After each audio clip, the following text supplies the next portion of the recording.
I round it off at the end. Depth gauge, too high, threw the chainsaw at me and it'll stay sharper for a little bit longer.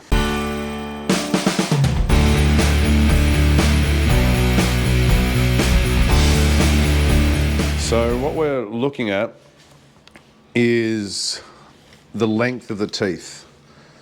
So see how this one, they're not too bad, but you really want to make them like identical. Like you want to aim at perfect.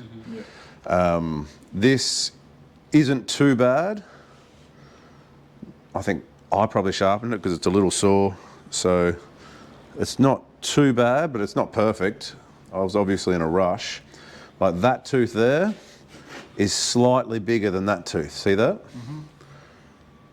So you got teeth on this side and you got teeth on this side. What you generally do is you sharpen all of one side, then you sharpen the other side, and get into a rhythm like that. So if I've got teeth on this side, and you should never use your hand to turn it, always use a tool and always push it away. So if I just look at all of it, it's not too bad. Like that one's small, that one's big, right? Yeah. Ever so slight. I'm just talking micro, small stuff. So it looks pretty even. That one's really small and that one's pretty big. This is where your machines will be really good because you'll just be able to make them all dead perfect. That one's small, that one's big. So it's kind of even on both sides. If one side was particularly small, you'd start on that side, get them all the same as each other, and then you'd go to the big side and it just takes ages, just file them all down. So if one side, if you're down cutting a stump off and you hit a rock, most of the time it's the one on the bottom, so that whole side will be shagged. So you'll have to get a file, go get a brand new file because you'll have to take a lot off and fix up the side first, because that'll get really small, and then you have to go to the other side and then take that down to the same size. Jesus, look at this watch. What is that? Jeez, bling bling, look at you. Rolling in money. So we want to make them exactly the same size. So that's what we're looking for on the top, and that'll tell us which side to start on, whether you want to start on the smallest or the most side. So that's looking at the top of the tooth. The next thing we want to do is look at the side of the tooth, the side profile. So what I'm looking at, I'll draw you a picture just because I know it's easier for people to understand, is so the tooth, we'll go this way. So that's too pointy when we're looking at the side profile along here. This is not pointy enough. Yeah, so this bit down here will be, this bit down here will be sharp, and this is too pointy, not pointy enough. So the side profile, that's not too pointy, and that's not pointy enough. What we want is just a nice tip on the wave. That's a depth gauge, that's a tooth, yeah? So this bit should all be sharp down here. See how that's too pointy? That's not pointy enough. Yeah. That's just, you need to have at least a tip on it. How deep you go, it's up to you. This is called the gullet down here. So, I really should put a head bit on it, but anyway. That's the gullet. What you'll find when you start sharpening is you're probably pushing down this direction too much, which it'll turn into this. You'll go in underneath, and that's pretty hard to fix. We can use tools to fix it, but it's hard to fix freehand. This is easy to fix. You just push down and then pull in. Sometimes you want to push down for 2 strokes, or 3 or 4, whatever, or 1, and then after you get it down in underneath here, then you'd start pulling back that way. Okay, so if you start to see this happening, you're going too deep into the gullet. If you see this, it might mean that your angle of your file is pointing up too much, which I'll show you now.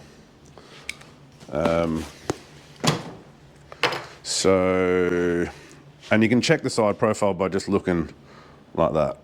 And if you have a look at it, pick it up and see what you think of it. I think it looks all right. So you're looking at the tooth to see, there's the tip of the wave, and you need it to be a point. You don't want it to go straight down or too steep. This is a 3/8 low profile chain. So if the chain's loose, tighten it up. That's probably a bit too loose, but it's all right. Put it in the vise and clamp it down pretty hard. Make sure it actually spins so the chain's not sitting on the bottom of the vise. And then start sharpening. So lean over the saw like this and sharpen it. It might be easier for you guys to do it upside down. I might train you guys upside down because that means you don't have to move the chain. There's plenty of, all different ways. You guys will figure out your own way to sharpen through trial and error. It's just easier upside down because now I can sharpen these teeth and I can sharpen these teeth as well without the chainsaw getting in my way. So always push it away. I can see already now I'm looking at it that it needs a little bit of work. So there's lines on the teeth. If you grab you one of these, you can see there's lines on the teeth. That line is exactly 30 degrees. And that's what we kind of like to use here in Australia. If it's softwoods, you'd change it, but it's pretty good. So I want to get my file. I can't actually see the lines on this one, but I know it pretty well. I get my file on 30 degree, and you can usually see a line on the tooth. This one you can't. You just match that. And you want to hold the handle, hold your other end, put it on 30 degrees, and run it the full length of the file. And pull it out and do it again. You don't run it backwards, and you don't sharpen from the point back in. Okay, you always sharpen out towards the point. So I'll just do a couple.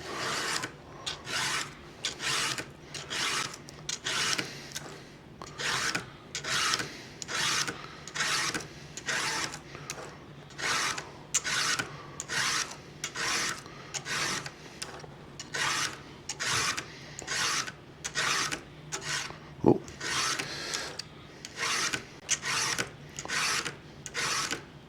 If you don't like it moving, you can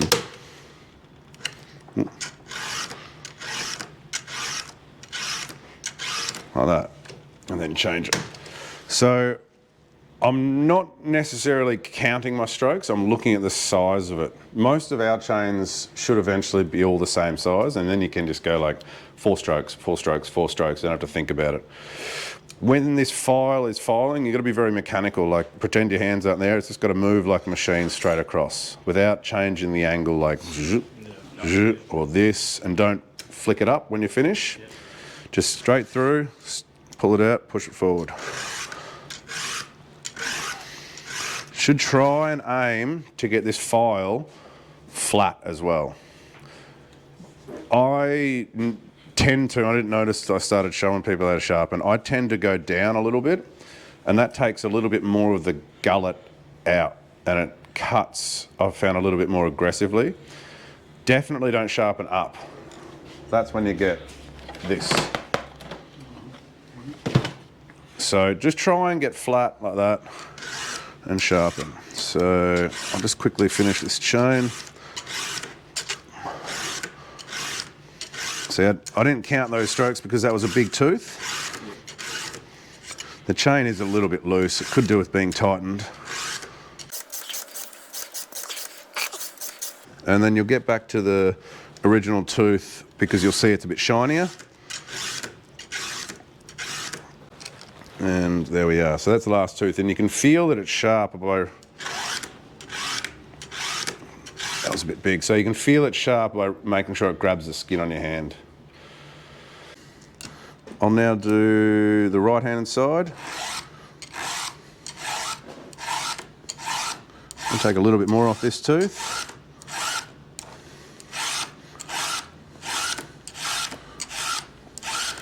You always want to go a little bit lighter on the last few strokes. So if you're going hard to take a lot off, that's fine. But you always want to go light on the last few strokes to make sure it doesn't have like a jagged edge and it'll stay sharper for a little bit longer.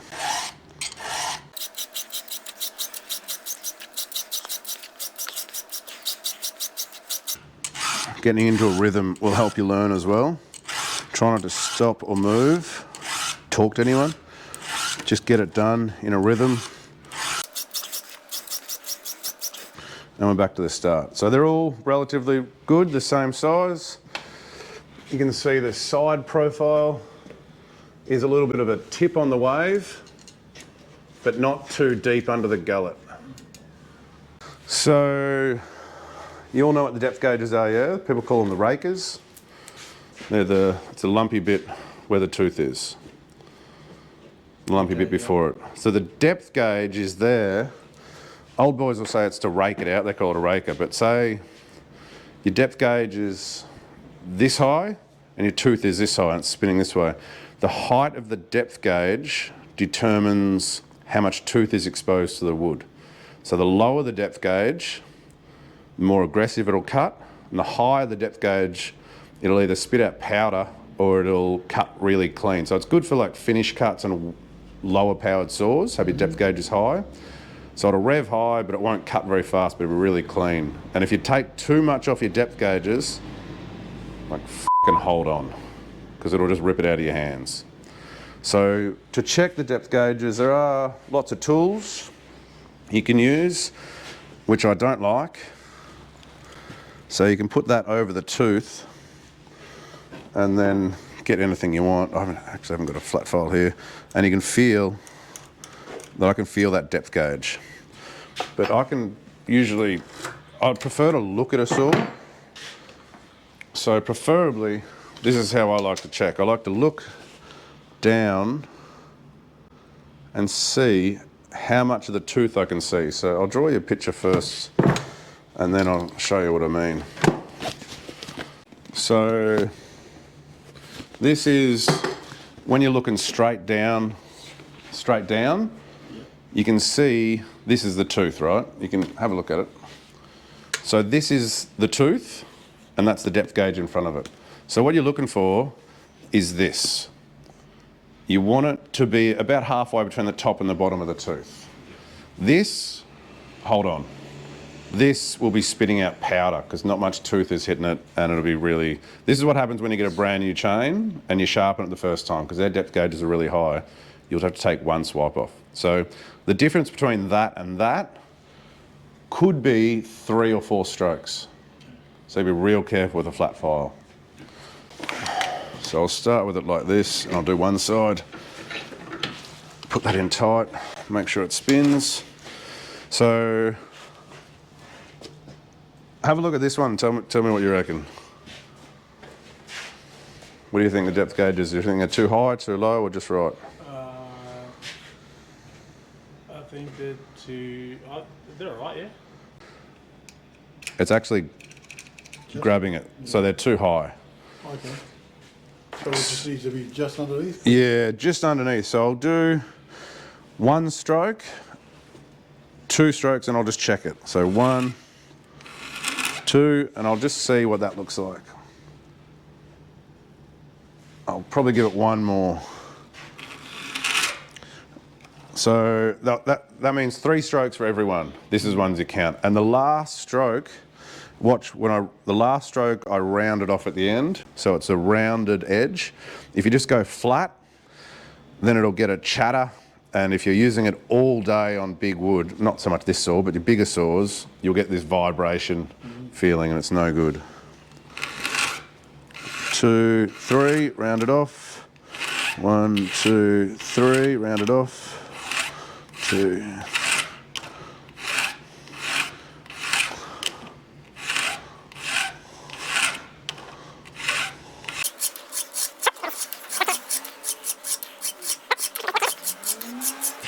If you lose count and get this wrong, then it'll chatter a lot on you.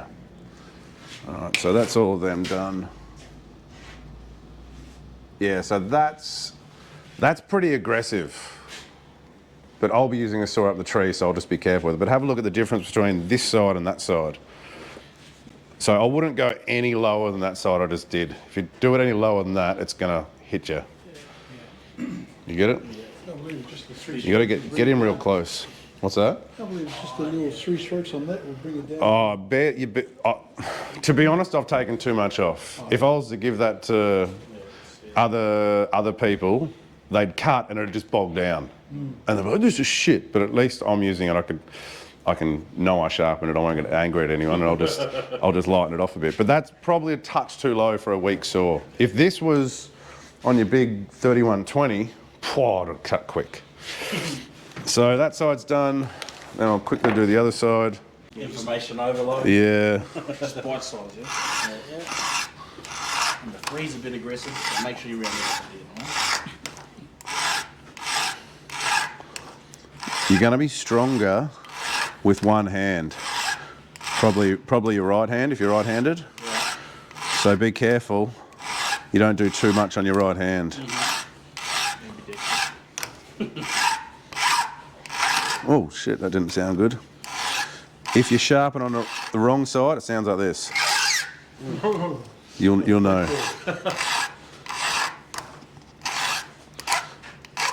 And that's about it, guys. So yeah. Awesome. That's the basics of sharpening. Yeah. Oh, this will be your friend. So these are really good for people who are just learning how to sharpen. So you put it through like that. So it's just on the tip, tighten it up. And it's got that 30-degree angle, 30-degree angle. So I can put this on the tooth and I can match the 30-degree angle and I can sharpen like that. Probably don't have it tight enough. Put it in, make sure the 30 degree is the same angle and push it along. What that does is it means you can't go too deep and your angle's right. These are great. If you want to learn freehand, go for it. Yeah.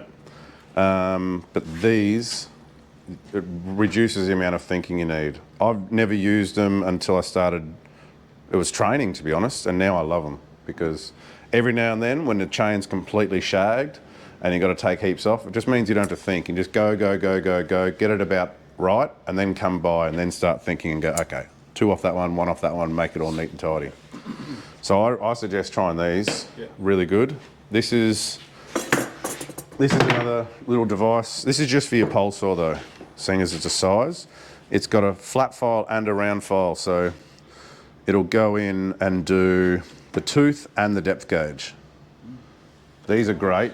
If you're having trouble or you don't really give a shit about sharpening, these are good. You can get more of these. These are really good for the pole saw. I don't like them because it doesn't sharpen it the way I like it, but it'd be good to get one of these for each saw, so when you're absolutely knackered and you're out there doing it on the ground, you just use this, don't think. So there's plenty of tools to make it easier. Yeah, so that's pretty much it. Sweet. Yeah, just keep it simple. That's it. Depth gauge too high, depth gauge too low, depth gauge just right. Undercut, angle, just a nice point on the wave. Keep it simple. Yeah. Watch your wrist, it calls them back and you get it away. Yeah, you're gonna up a lot. Yeah. Sharpening is easy to learn, hard to master. Don't expect to be good at it. Yeah.